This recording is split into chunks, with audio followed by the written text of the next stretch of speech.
Welcome to the Real Film Nerds Podcast. Happy Tuesday, everybody, and welcome back to another exciting episode of the Real Film Nerds Podcast. I'm your host, Mr. Matt Hinshaw. With me, as always, my buddy on the East Coast, who did not attend the Fyre Festival, Mysterious Mike. Hey, everybody. Yeah, no, I didn't go to the Fyre Festival. It was a little outside of my purview. Well, I know you could afford it because you're Mr. Moneybags. No, I didn't want to go to it. It wasn't interesting to me. I thought you liked Ja Rule and Laser and Blink-182. No, I'm not a huge fan. I mean, Blink-182 is okay, but not Ja Rule. And was it Laser? No, not Laser. Oh, all right. Well, I tried. So anyways, not to immediately start off topic, but I did it anyways. I recently watched the two Fyre Festival documentaries. There's one on Netflix and there's one on Hulu. If you are interested in figuring out this social media landscape and how it can be used to screw rich, dumb people out of a lot of money, it's a fascinating watch. I suggest watch both of them. I think the Hulu one was probably a little bit better, but the Hulu one goes more into the backstory and more into the origins of the guy and actually has an interview with the guy and everything. And then the Netflix one does a little bit more about everything that happened on the island and the lives that it affected on the island. So if you have Netflix and Hulu, I highly suggest you watch both of them. They were a fascinating study, especially if you are into tech and other forms of this social media world. It's really quite fascinating how this tech social media world is really empowering con men. So, anyways. Huh, cool, man. Yeah, I'll check them out. Dude, I seriously, you'd probably really like it. But let me get back on topic, though, Mike. I'll start it out with a quote from the film that we are reviewing today. First name Mr., last name Glass. Nice, dude. That was a good quote. That was a pretty good one. Yeah, that was a good one. I was either going to do that one or I was going to go, they call me Mr. Glass. But I think that one is probably better, especially for this movie. Yeah, I think so. All right, so Mike, what are you drinking today? I am drinking it's a New England IPA, which probably doesn't mean much to you, Matt, but they tend to be more juicy and flavorful, I guess. So it's called Drama Juice, and it's by Epic Brewing. So yeah, it's really good. How can a beer be juicy? Do you mean that it tastes more like fruit juice than it does a beer?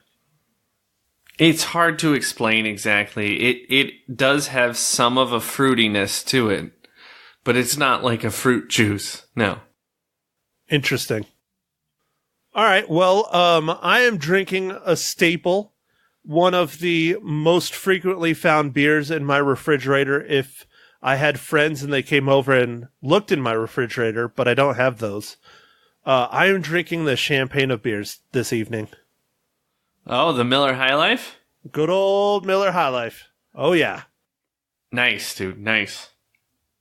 To continue my off-topicness, and then we'll roll into our review of Glass. I've been a busy boy this past week. I have been working a lot, and I have been guesting a lot on a bunch of the local Prescott Podcast Network podcasts. I did Mr. Matt Santos's podcast last week on Thursday.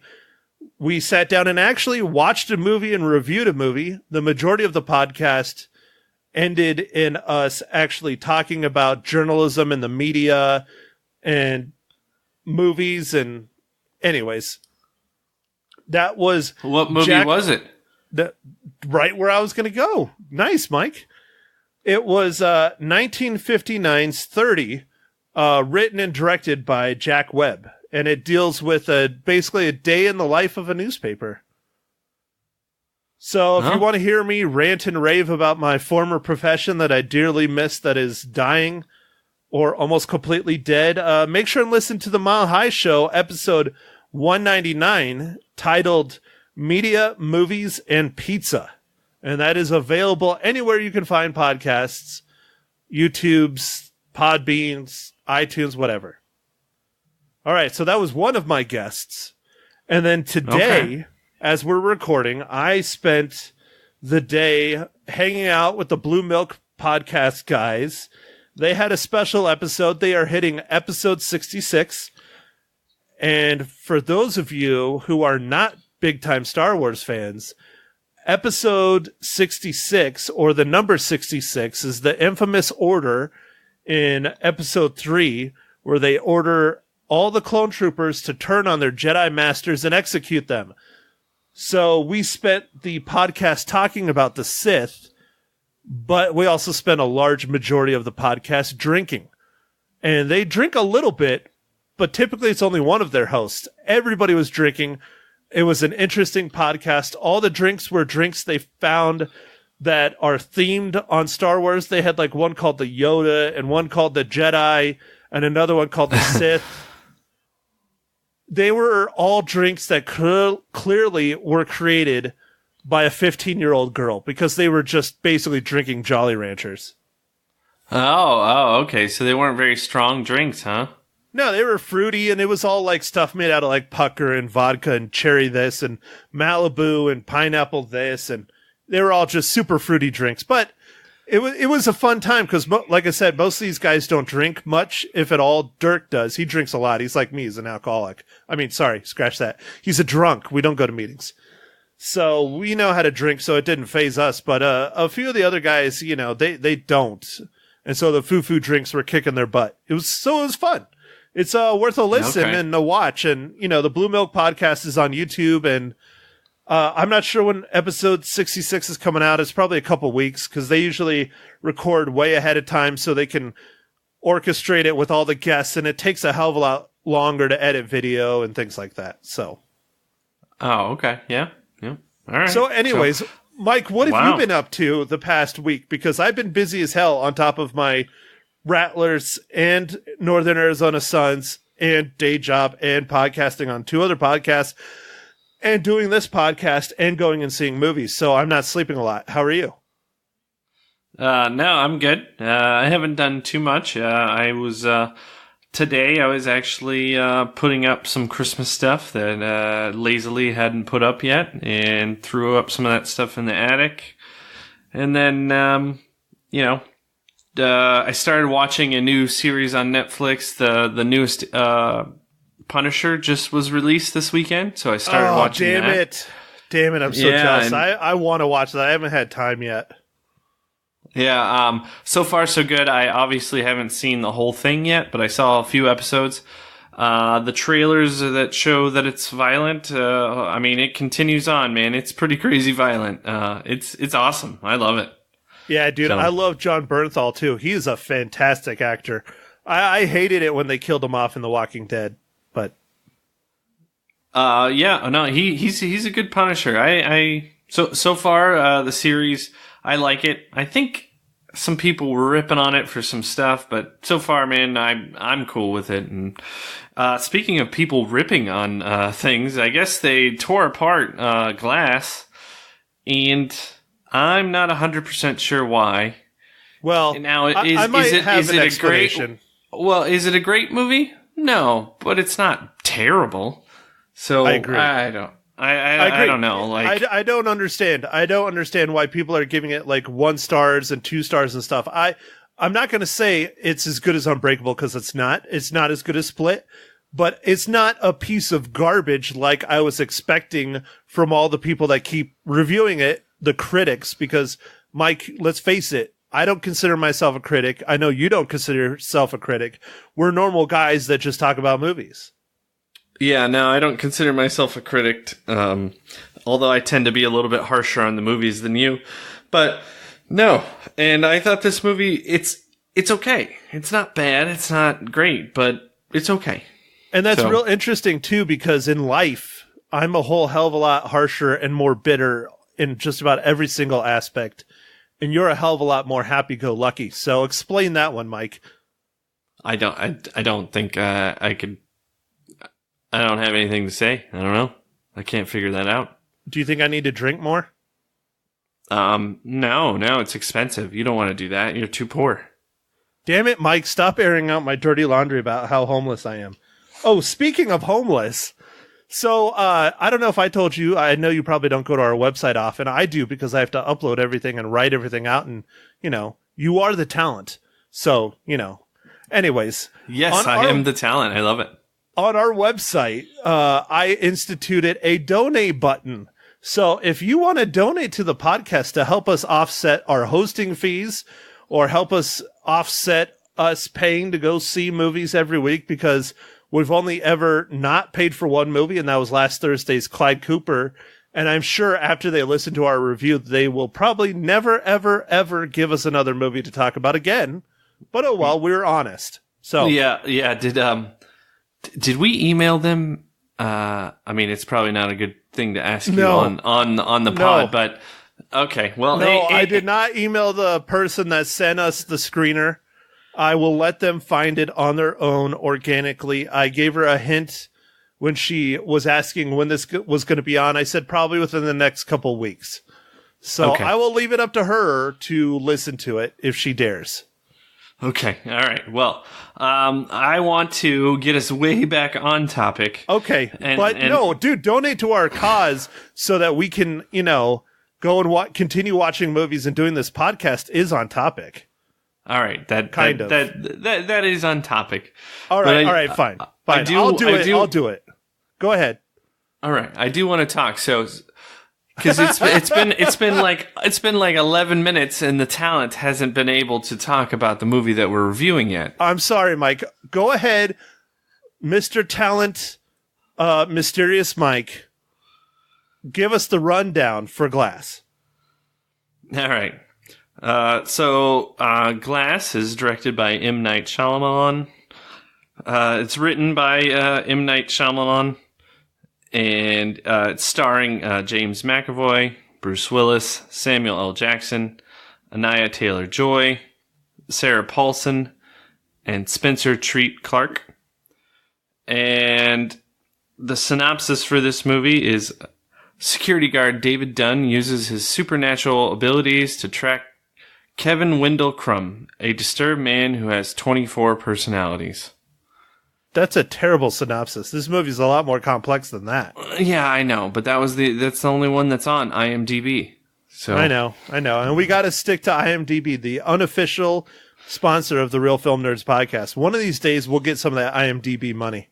Yeah, which is Amazon. So that would be awesome. Anyway, this is the third film in a sort of, I guess, trilogy that no one really knew was coming.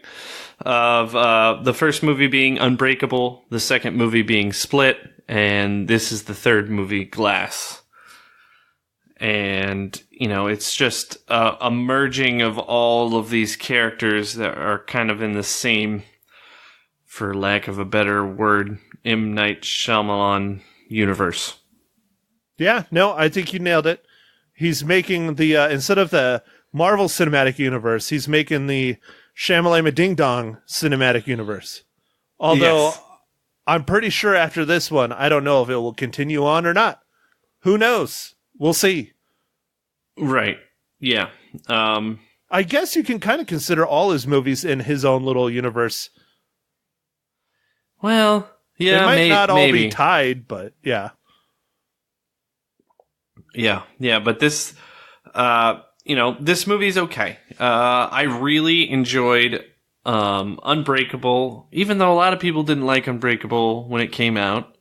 No, Unbreakable was incredible. That was a really good movie. I loved it. And then I really liked Split, because, James McAvoy, oh my gosh, dude, seriously, he's amazing. To play a character as multiple personalities and then show them changing on screen and stuff. Holy moly. Honestly, how the hell hasn't he won an Oscar for that role? He should have at least been nominated, if not won that shit. Well, I think they just don't like M. Night. Good point. Anyway, I know it shouldn't be like that, but I feel like that's kind of how it is. And, Yeah, so I like this movie. I guess, would I tell you to go see it in the theaters? I've been kind of wrestling with that. I'm not sure.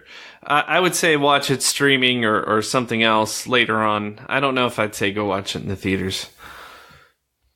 Yeah. Wow, already jumping right to it, huh, Mike? Yeah, well, I was just trying to think about what I was going to say. Like, because I don't want to give away really anything in this movie, because if you do want to see this, and I guess until we get to our spoilers section. Yeah, it's a typical M. Night Shyamalan ding dong movie. I mean, unless, you want it spoiled, don't, yeah, it's hard not to talk about it without spoiling it, because that's his thing, I mean, that's what he did in The Village. That's what he did on Unbreakable.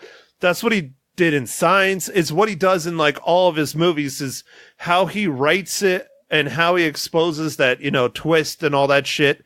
That's like the typical M. Night Shyamalan calling card, Yeah. And it continues with Glass. Yep. So, all right. Well, I also enjoyed this movie. I think it is better than the reviews the critics are giving it. Is it my favorite M. Night Shyamalan movie? No. Is it my favorite of the trilogy? I would say no. I think Unbreakable can't be touched. I think Unbreakable is just amazing. I really love that movie all around. I enjoyed Split, but I think I should have asked this when you were talking about it, but I think, Mike, you probably like Split a little bit more than you like Unbreakable, because Split is more of like a horror movie. Yeah, I think it's pretty tough between the two, because they're both good in different ways. But I think I would say I like Split more than Unbreakable. And as far as like M. Night Shyamalan movies, the Signs is my favorite movie. I know a lot of people would say The Sixth Sense, but man, Signs was my absolute favorite movie, partly because I love aliens. Yeah, dude, I'm with you. And you know what? If I'm not mistaken, I think we saw Signs together. We might have, yeah. Back in the day, because I don't remember, because that came out when we were in high school. No, it came out was after that. Was it college years? It might have been college years. I think it was about 2001, maybe 2002. Yeah, see, but we might have been home. That's probably what it was. We were probably home over that summer. It might have been one of those ones where I came up and watched it in the booth. Shh, I didn't do that. It was 2002, so I was definitely working at a movie theater. But anyways, no, I would have to say my favorite of the trilogy is Unbreakable, and then I would say Split, and I would probably put Glass last. And that doesn't mean that Glass is a bad movie. I just think the other two are better. Yeah. All right, so Mike, let's go ahead and do it. Let's knock it out of the way. Mike, how does Glass relate to the Marvel Cinematic Universe?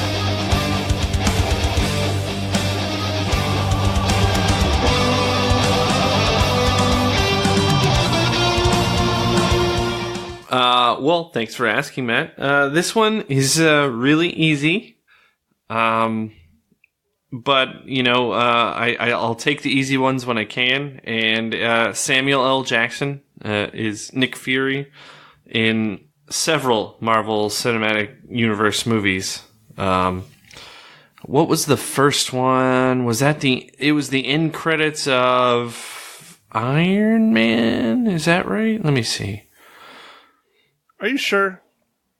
I don't know. I'm trying to remember. I think it might have been Iron Man. No, I think it was Captain America. Was it Captain? Oh, yeah, it probably was Captain America. I think it was Captain America.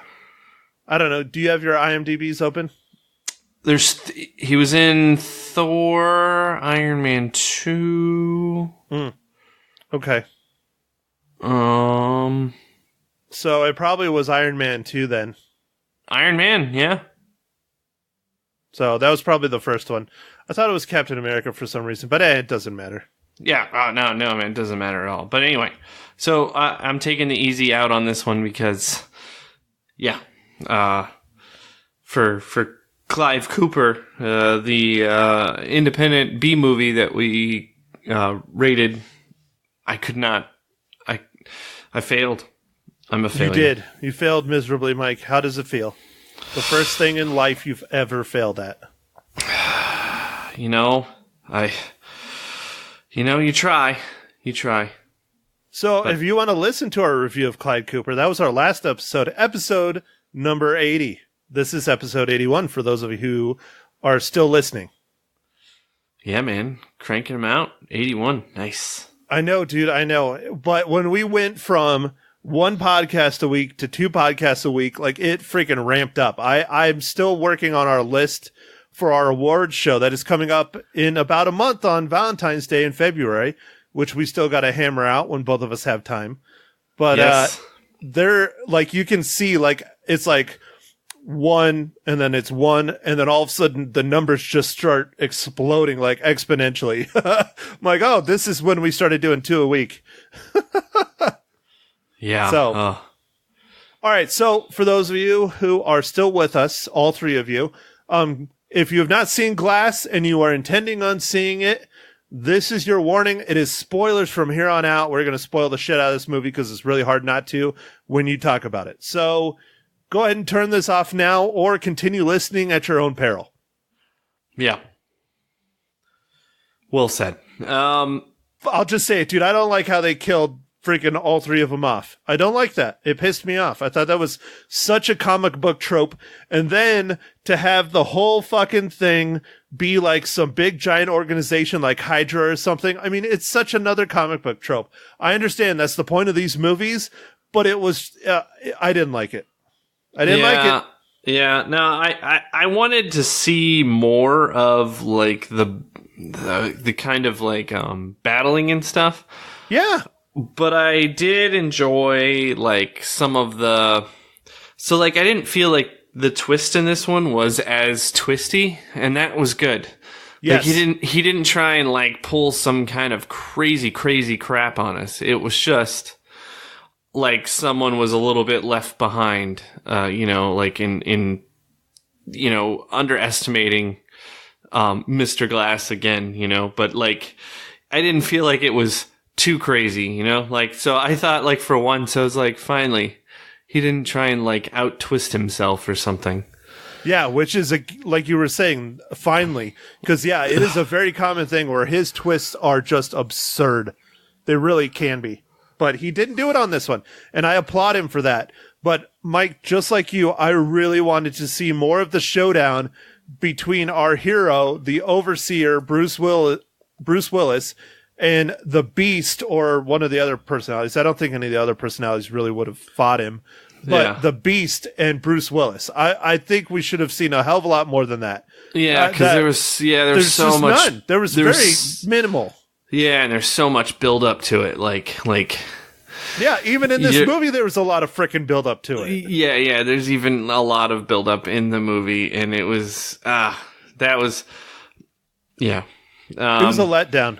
But the first half hour, 45 minutes of the movie were great. They were fantastic. It was just on the mark, man. When they were like still out and like doing, like they were both kind of doing their own thing. Like, the overseer was walking the streets and he found out more about his son and stuff, which is actually played by the same kid who was his son in the original Unbreakable, and now he is an adult, and it's weird.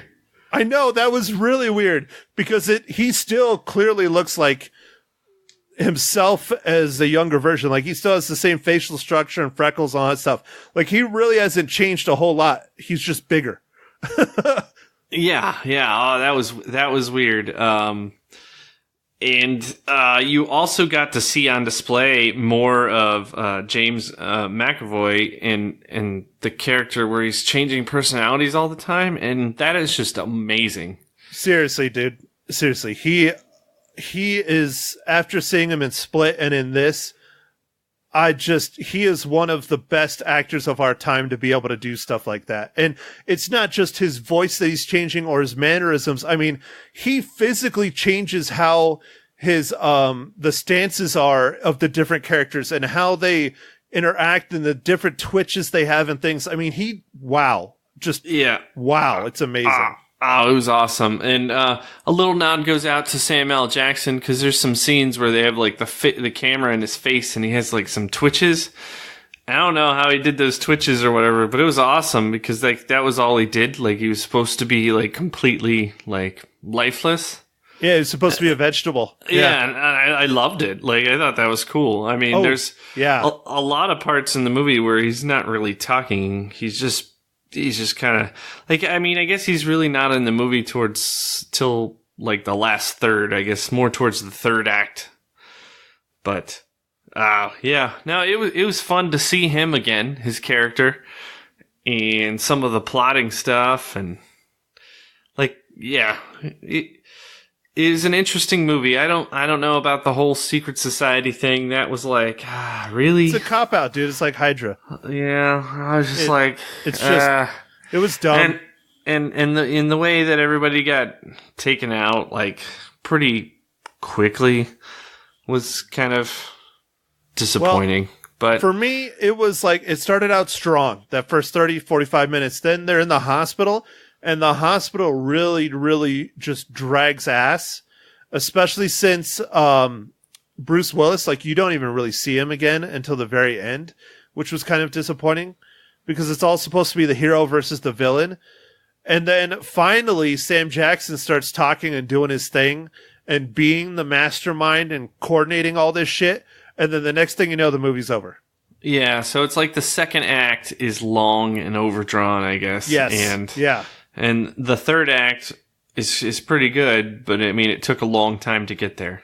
Yeah, but it's so fast because, like you and I were alluding to earlier, there's fighting, but it's not a whole lot, and it's just kind of like, okay, they're fighting, and now they're dead. Yeah, and there was like some of the fighting was like long distance and stuff, and I guess that was a technique, but it was just like you kind of seeing it through cameras, lenses, or just like not camera. Well, everything's through camera lens, but like through like security camera footage or from like a really far perspective. And I thought some of that was kind of like, oh man, come on, I want to be more in it. One that really bothered me, Mike. Speaking of camera angles. Oh, I was gonna say, what did you think? The GoPro shit. Yeah, what did you think of that? Like it was like Steadicam, like the close action where like the camera was like on Bruce Willis or whatever. They put like the GoPro on him, and it was like it felt like something a small budget independent filmmaker would have used to be able to have an action scene without having to pay for stunt people. Yeah, that's what it felt like to me. It seemed like it was a gimbaled GoPro.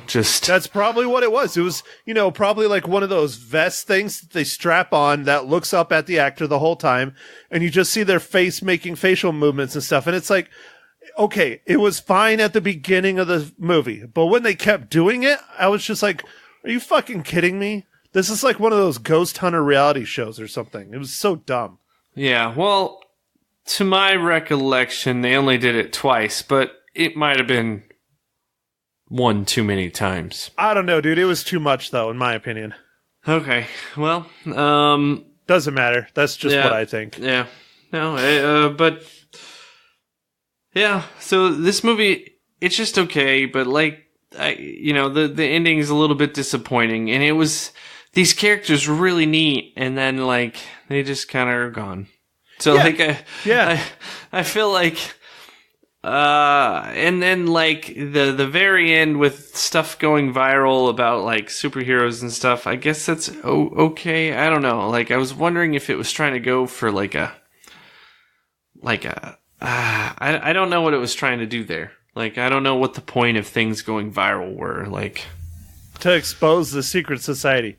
It was probably all an attempt at social commentary that fell flat. Oh, okay. Well, just my thoughts, but or here's the other thing: it might lead to sequels.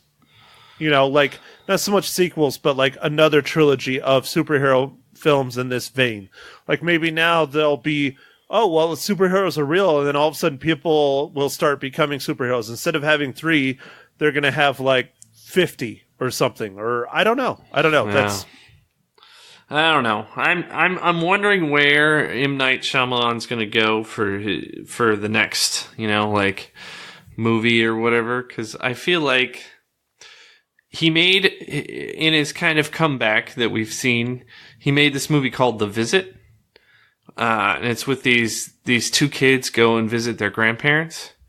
And it's got a total of like 4 actors in it. And it's fantastic. It was super small, like no budget. And it had an awesome story. So I was like, all right, cool. And then he made Split. And that was really good.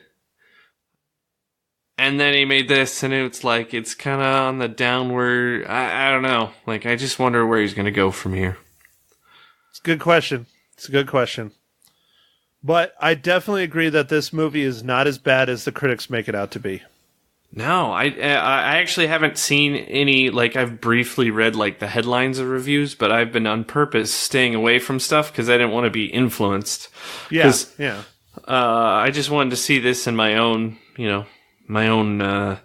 opinion, and, like, it's just okay, but I don't know, it's not terrible. I don't know why sometimes they're ripping on movies so hard, and I just don't understand.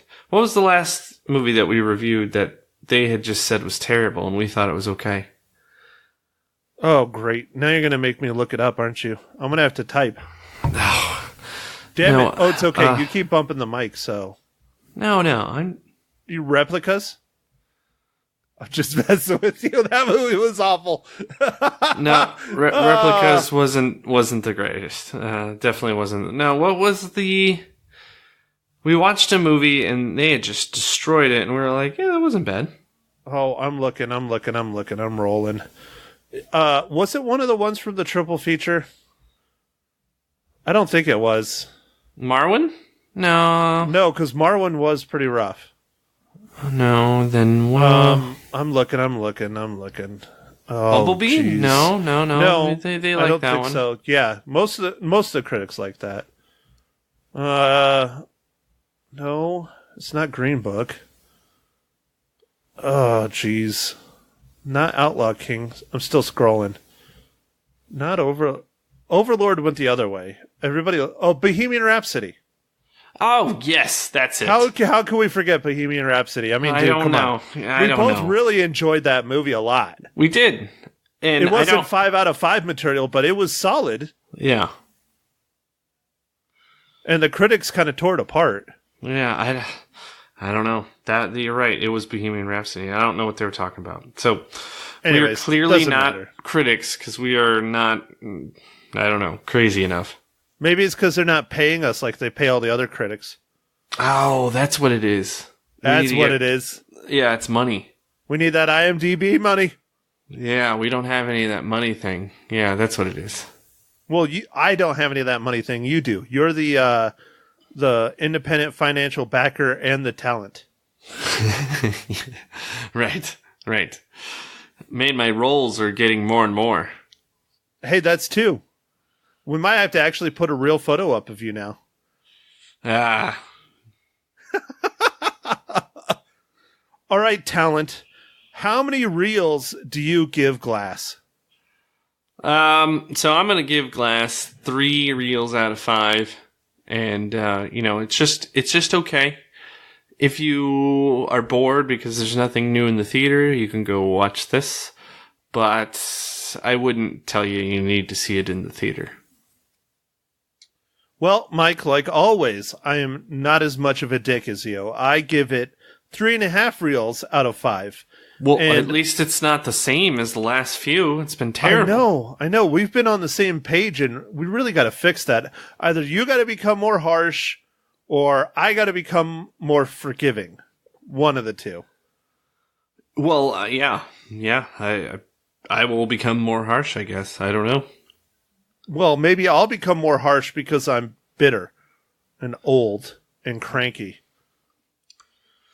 Yeah, so when you make your old-fashioned, Matt, do you just have to squeeze a little of your sweat on it for the bitters? Oh, yeah, dude. It adds perfect amount of bitters. And I get that real nasty, deep sweat, too. You know? Nice. The sweat I get from thinking about working out. Oh, man. That's almost as bad as the meat sweats. The meat sweats. Arby's. We have the meat. Yes. So, definitely. I think if you have time and you can go to a matinee, go see this movie just for James McAvoy's acting, because he just knocked it out of the park. Or if you're a really big fan of Unbreakable and Split, might as well complete the trilogy in the theaters. But beyond that, there's not a whole lot of massive special effects. There's some great shots and camera angles and things here and there, but nothing earth-shattering to be a must-see in the theaters. But, it's you're not going to regret seeing it in the theaters. How's that? Yeah, that's good. All right, Mike. So what are we talking about this Thursday? Oh, man. I always forget the name. Wish You Were Never Here or Wish You Were Really Here? Hold on. Oh, geez, Mike. Seriously? Did you even watch it yet? Dude, I haven't watched it yet. Are you kidding me? I'm a terrible person. You are. See, you're already working on becoming a terrible person, so your ratings are going to follow. We are watching one of Joaquin Phoenix's latest films from 2017. At least that's when it was released. But why does it say 2017 on IMDb and it says April 6th, 2018? Okay, so maybe in the US it was released in 2018. Anyways, for me, it was released last year. Let's just go with 2018. You Were Never Really Here. It is an Amazon original. I believe it had a limited release in the theaters, but for most of it, it is on Amazon Prime. You can go watch it there now. Here's the little bit of a synopsis for you, just in case you were curious, because you still have time to go watch it, and then you can listen to Mike and I chat about it on Thursday. Here we go. A traumatized veteran, unafraid of violence, tracks down missing girls for a living. When a job spins out of control, Joe's nightmares overtake him as a conspiracy is uncovered, leading to what may be his death trip or his awakening. Interesting. Now, I have already watched it. It is very independent-y. Like, it's not an independent film, but there's some independent tropes and things that they do in it. I don't want to give a rating, but I will put it this way. I did enjoy it quite a bit. All right. I wanted to watch it, and I will watch it before we review it. And yeah. Oh yeah, I know. It's on Amazon. I'm just making a good pod here. So all right. But it's a good film. I don't know if it's going to win awards or if it's going to be nominated for awards, but Joaquin Phoenix, he always does such a fantastic job. And this is definitely a role that you don't see him in that often. I mean, it's a very serious role. It's a very dramatic role, but the character, I believe, is one that he has not played before. So I think it is well worth a watch, especially if you have Amazon Prime. Okay. Yeah. This is a good teaser, man. So make sure and tune in on Thursday to hear Mike and I chat about that one. Yeah. So if you don't have anything else, nope, I'm good, man.